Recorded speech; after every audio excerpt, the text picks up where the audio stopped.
Well, no, and that's the point of training camp for us all is just continue to get better. And I think that's what you see from our guys defensively. I think we're just striving to get better each and every day. And that's our goal. That's our mindset each and every day to get better. And the guys have been doing that. And they're going out with a relentless mindset, whether it's rushing the passer, whether it's in coverage. Like, want our guys to play aggressive and play relentless, and they've been doing that. So proud of where they are now, but we still have a long ways to go. After a practice like yesterday to get physical in there with Fred, is there anything you feel like you need to say to him in terms of walking that line between kind of pushing it and going over it? I think Fred has done a great job of leading this team, leading this defense. So Fred understands, the limits. In this training camp, it happens all the time. And all 32 training camps, pretty sure, scuffles and things like that happen. You want guys to be smart and understand we are teammates in this all, and it doesn't go further than that. But scuffles are going to happen in training camp, and that won't change. But guys just understand you just have to be smart and continue to protect the team. That's what we preach to our guys, is continue to protect the team and everything that we do on the field and off the field. Yamador Lenore made a couple plays today at practice. That's kind of, how's his camp going? Demo has continued to progress and get better. He still has a way to go and improving and showing that he can go out and do it on a consistent basis. That's one thing for not only Demo but for all of our guys. How consistent can you be, right? We want the consistency. I tell guys it builds trust. So if you can go out and perform each and every day at a certain level, your guys around you can trust you. So you have to build that, right? You have to earn it from your teammates by going out and showcasing that each and every day, right? And Demo is headed in the right direction. With Darquez Dennard, how have you seen him from his performance at the end of last season just continue to make strides in camp? Yeah, Dennard, he's been in at the nickel, and he's, again, another guy he's learned. He came in last year and did a good job for us on a short notice. He's done a good job, and now we have a lot of things in, so he's done a good job of picking those things up. But he's, again, another guy in that same boat that all these guys are just competing for a spot. All these guys are competing, trying to show that they belong. And Dennard has done a good job each and every day, right? He's done a good job. He's gotten better, and hopefully that continues to transcend in the right direction. But he's there. He's headed there. He's doing good for us. Womack get some first-team nickel snaps today. Is that a competition there, or was it more about giving Dennard some snaps off because he's a veteran? Yeah, it's with the way we roll our guys, we're just rolling them. So for me, and I tell our coaches, it's no ones, twos, threes. Like, we want to see guys get in and compete against everyone. So nobody's a set one, nobody's a set two or three right now. Everybody is competing. So we're going to mix a lot of guys in. So if you see guys out there in practice with the ones or twos, wouldn't put any credibility in that. It's not any weight there because guys will be mixed in each and every day. So you won't see anything until, time comes for the season. What do you look to see when now that Kinlaw is part of the practices and team drills, what are you looking to see from him? Kinlaw, I tell him every day I walk by him, just say technique, technique, technique. That's the main thing. If he just goes out and just owns his technique, we're kind of ramping him up where he gets, a few reps a day, then we'll add more on. But the only thing Kinlaw has to focus on is just improving his technique, right? I mean, Kinlaw is a special player, special talent, but he just has to get back to playing football. It's been a while for him, so I like where he is, right? He's not pressing. He's not trying to do too much. He has the right mindset every day to go out and get better, and I'm seeing that from him in the individual drills and also in the team drills. He's done a good job these past couple of days.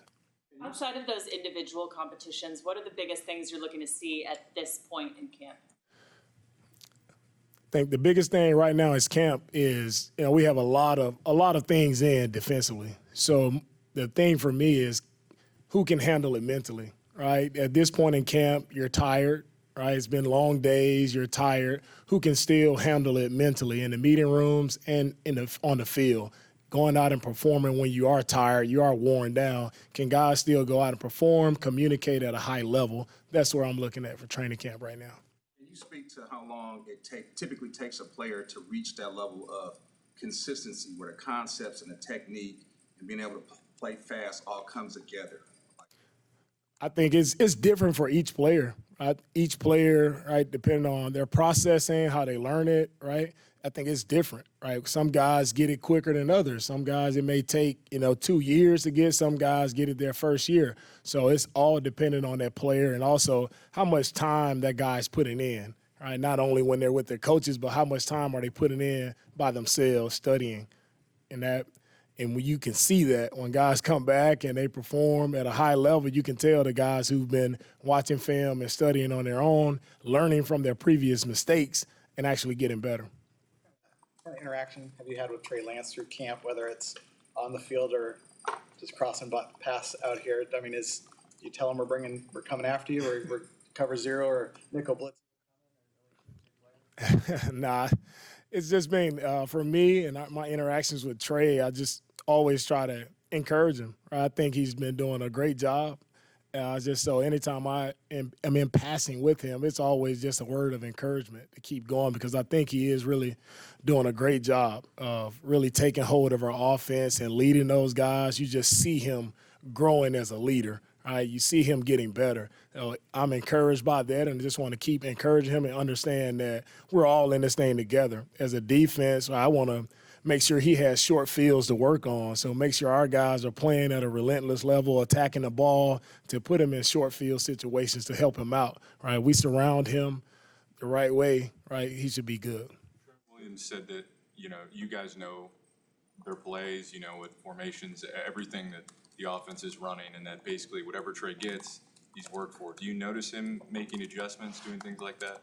Man, Trey is a very smart player, right? Even though sometimes our guys have been seeing these plays for a while, and sometimes they're on it, sometimes they're not on it. Everybody makes mistakes here and there, but it's just the way you see Trey, creating and making plays, even though guys may be in the right spot, right? He's still able to move around and create plays, and that's what's encouraging to see. And I'm excited to see him go out and actually play against someone else, right? Because he's done a great job versus us. So I'm excited to see him go play against someone else. Like through the first week, Brandon Ayuk's been making a lot of plays and kind of wearing the defense out. Can you just talk about the challenges of a wide receiver who can beat you at all three levels and how that affects you as a play caller?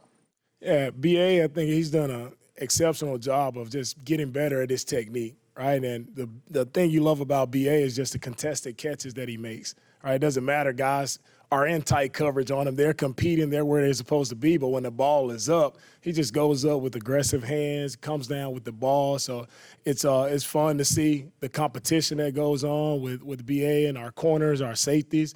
And it's great to see him, at the place where he's at right now, playing at a really high level. I know you said don't read much into first, second, third, whatever, but Kadar Holman, did get some run yesterday with the first team with Ward having a rest day. Is that a reflection of him having a decent game? Yeah, Kadar has gotten better each day. He's earned that. I talk about that consistency and earning the trust of your teammates. I think that's what Kadar has done, right? He's shown day in, right? He's gotten better. He's getting better. So, yeah, he was able to hop out there with the ones. That's him being consistent in what he's doing. So hopefully he continues to go in that direction as well. Eric Armstead lined up as a 0 technique, 9 technique, and everywhere in between. Can you talk a little bit about the value of having a chess piece like that and how it assisted you when you're constructing a game plan? Yeah, Eric is a very important piece to our defense, right? Eric was the key for us last year when we moved him inside. He really took our defense to the next level, and we were able to, really play better down the stretch because of his move inside. So having a guy like Eric who's done it at a high level on the outside, but who's unselfishly moved inside and still able to perform at a high level, it does help the defense in a major way, right? His versatility has been great for us. So, we're expecting great things out of Eric, Kinlaw, Bosa, all our guys on our D-line. They're the ones who drive what we do, right? We can't do what we do without them. And Coach Kasarik and Coach Tapp have done an unbelievable job of working with those guys, and can't thank them enough for the job that they do and the energy they bring every single day. Yeah, with Jimmy Ward, how much has it helped you to have a guy who's just kind of been a stabilizing force back there? He predates you as coordinator, but in the time that you've had with him, have you seen him kind of find his voice as that guy on the back end? You see Jimmy becoming a true leader. I see when I first got here, Jimmy didn't say much on the field, but I can see him now, right, being in more of that leadership role. He has some younger guys that are back there with him now, but you see him becoming more vocal when it's talking to the team or it's bringing up the defense. He's becoming more of that vocal leader. And one thing you don't have to worry about Jimmy, he's going to go out and play lights out every single day. You don't have to worry about that. Like, he's going to bring it every day. He's going to be consistent. He's going to swarm to the ball. He's going to be relentless. He's going to compete every single day.